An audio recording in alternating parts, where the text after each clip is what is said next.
राम राम जी। आपको ज्ञात ही है भली भांति से कि हमने जो इस चैनल पाठशाला सनातन सनातन की में एक श्रृंखला प्रारंभ की हुई है हनुमान चालीसा और दोहों का अर्थ बताने की।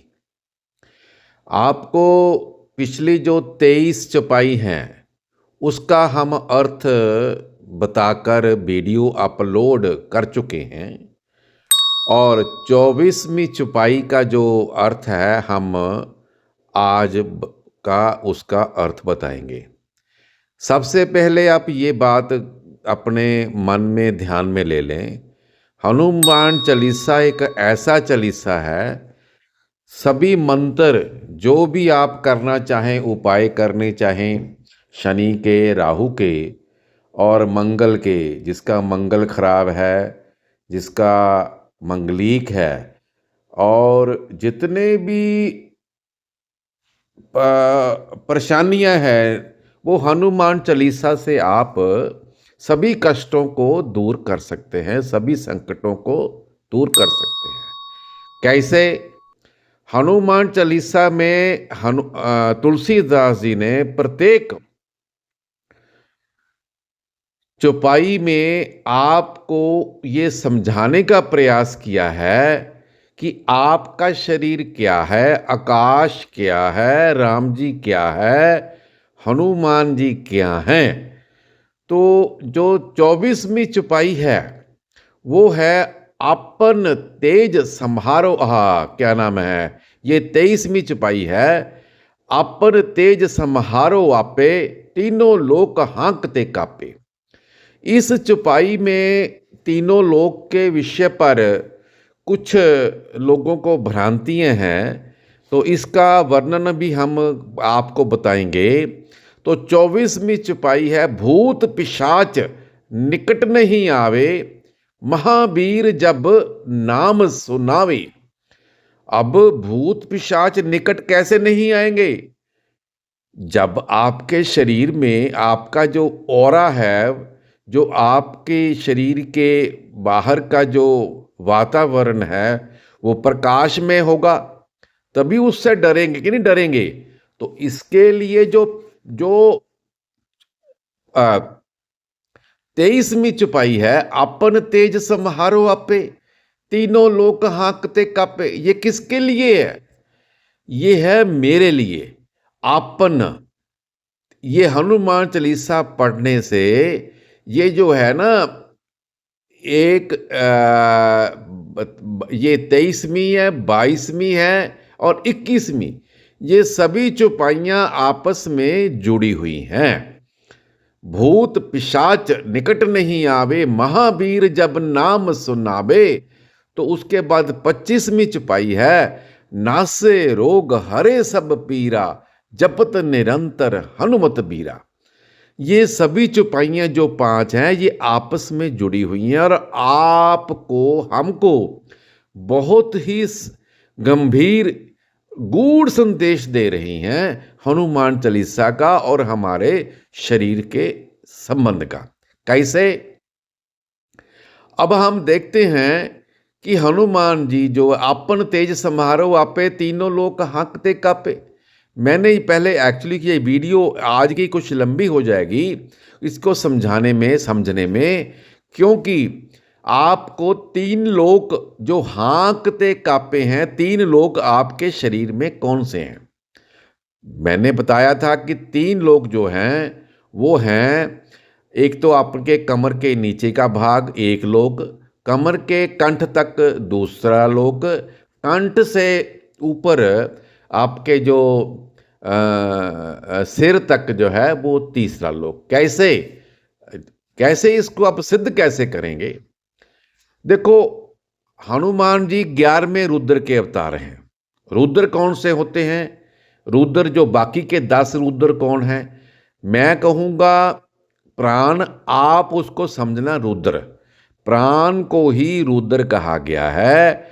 और जो ज्ञानी लोग हैं, जो क्या नाम कहते हैं उसको, जो साधना करते हैं, लेकिन वो किसी को बताते नहीं हैं। अपने मन में मेरी प्रयास है कि आपको ये बताया जाए। क्योंकि जो देखो हमारे जो प्राण हैं उसमें एक तो है मुख्य प्राण, एक होते हैं उपप्राण। मुख्य प्राण में क्या है, पहला जो पूरे शरीर में चलता है, संपूर्ण शरीर में व्यान चलता है। उसके बाद कंठ से सिर तक उदान चलता है। उसके बाद नासिका से हृदय तक दूसरा प्राण है जिसको रुद्र भी कहते हैं। फिर तीसरा है समान जो हृदय से नाभि तक चलता है। और नाभि से पांव तक जो है वो मुख्य प्राणों में अपान प्राण चलते हैं। इसको रुद्र ही समझे। उसके बाद उप प्राण है। उप प्राण में जो हमारे जो संपूर्ण शरीर में है वो उसको धनंजय कहते हैं। और जो अ, अपने नेत्र हैं उसमें उसको कुर्म कहते हैं। कुर्म प्राण रुद्र हो गया। उसके बाद नासिका से कंठ तक देवदत्त बोलते हैं। नाग प्राण बोलते हैं रुद्र, वो कंठ से लेकर मुख तक हैं। और फिर कृकल जो है वो मुख से लेकर हृदय तक है। तो ये जो हमारे जो प्राण हैं ये उप प्राण हैं। और पहले जो धनंजय वो मुख्य प्राण है। अब 11वां ये 10 रुद्र हो गए। 11वां रुद्र कौन सा होगा? 11वां रुद्र होता है जो हमारे शरीर के जहाँ पर हमारा जो माथा है जिसमें हम तिलक लगाते हैं उसके पीछे है आत्मा का स्थान, जिसको हम तीसरा नेत्र खोलने के लिए कहते हैं। तीसरा नेत्र खोलने का मतलब है ज्ञान लेना। ज्ञान ये नहीं है कि तीसरा नेत्र ज्ञान लेना। ज्ञान कहाँ से आएगा? सूर्य से होगा, चंद्रमा से हो गया। आत्मा कहाँ बैठी है? उसको रुद्र कहते हैं। अब जो रुद्र हैं हनुमान जी हैं वो रुद्र का अवतार हैं। तो आपको ये समझना चाहिए यदि वो आपके प्राण शरीर आत्मा आपके बस में हो जाए तो आप कुछ भी कर सकते हैं।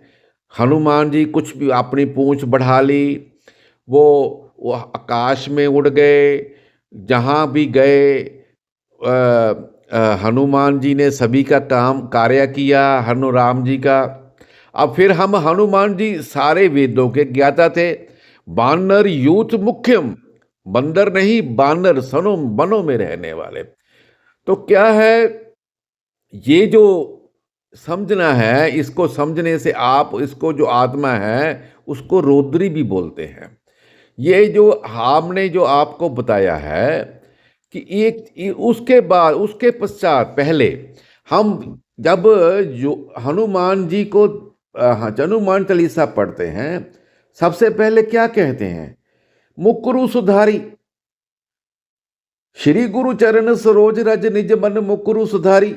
जो हमारी जो प्रथम जो चौपाई है, अर्थ है, वहां जाकर आप इसका अर्थ समझ सकते हैं। उसके बाद कहते हैं जो दायकू फल चारी, बुद्धिहीन तनु जान के, इसका भी आप जाके अर्थ समझ सकते हैं। अब क्या है, सबसे पहले हम क्या कहते हैं? जय हनुमान ज्ञान गुण सागर, जय कपीस तिहुँ लोक उजागर। प्रथम जो चौपाई है, इसको क्या है, इसके जब हम हमारे प्राण रुद्र हमारे चलेंगे, हनुमान चालीसा के जो शब्द हैं आप शुद्ध रूप में पढ़ेंगे, उसमें जितनी मात्रा है तभी आपको ज्ञान होगा। तभी हमारा जो शरीर का ऑरा है, जो हमारे शरीर को जिसको कहते हैं सूक्ष्म शरीर है, जिसकी हमको लाइट जो है नज़र नहीं आती है, जब वो मजबूत होगा तो भूत पिशाच भी निकट नहीं आएंगे, डरेंगे। इसलिए कहते हैं जय जय जय हनुमान गोसाई, कृपा करहु गुरुदेव की नाई। तो क्या है कि ये जो ऐसे है, मतलब कहने का अर्थ है यदि आपके सभी दुख दर्द कष्ट संकट शरीर के हैं, हनुमान जी को बुलाना है तो आप हनुमान चालीसा का जो पाठ है वो पूर्ण रूप से शुद्ध रूप में पढ़ें। जो शब्दों का हमने लिखा है जो हमने चौपाई एक एक लिखी है उसको शुद्ध रूप में लिखा है, जो पिछले 100 सवा 100 बरस में उसमें परिवर्तन करने का प्रयास किया गया है, जो कि एक मतलब बहुत ही गलत है, मानव शरीर के लिए ठीक नहीं है। उसको प्रथम चौपाई पे जाके आप देखें, उसको आप लिख लें, वही आप पाठ करेंगे तो आपको पूर्ण लाभ मिलेगा। हो सके तो लाइक करें, इसको शेयर करें और सब्सक्राइब भी कर लें, ताकि आपको नई नई जो चौपाइयों का अर्थ है आपको मिलता रहे। तो क्या है कि जब आप इसके बाद फिर एक और चौपाई है, राम रसायन तुम्हारे पासा सदा रहो रघुपति के दासा, तुमरे भजन राम को पावे जन्म जन्म के दुख बिसरावे। क्या है? और देवता चित्त न धरहि हनुमत से ही सर्व सुख करी। इसलिए एक एक शब्द का हम अर्थ बताएंगे। आपको अच्छा लगा तो आज की वीडियो कुछ लंबाई में हो गई है, तो उसके लिए क्षमा करें, लेकिन पूर्ण तो ज्ञान मिलना ही चाहिए। तो आशा है कि आप मेरे ये इस वीडियो को पसंद करेंगे और शेयर करेंगे, लाइक भी करेंगे। राम राम, धन्यवाद।